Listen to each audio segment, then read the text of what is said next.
Ang pinahalagan ko o na pinapaalala ko sa ating Ebanghelyo ay walang iba kundi ang kapanganakan ni Juan Bautista. At kasama po sa kapanganakan ito ang kahalagahan ng pagpapangalan sa batang si Juan. Pansin po ninyo, kung narinig ninyo ang Ebanghelyo, dito niyo po masasabi, kahit noong panahon ni Jesus, marami na umarites. Bakit? Maraming nakikialam sa buhay ng may buhay.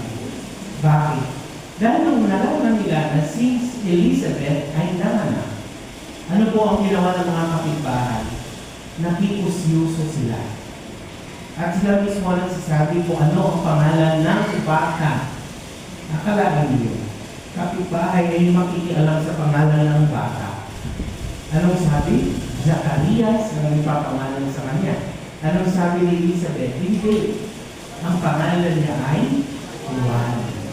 Ngayon, ang sabi ng mga Marites ay wala man lamang Juan na pangalan sa inyong mga kapag-anak ko, sa inyong lahi. Anong sabi ni Elizabeth? Itanong na lang natin sa kanyang tatay.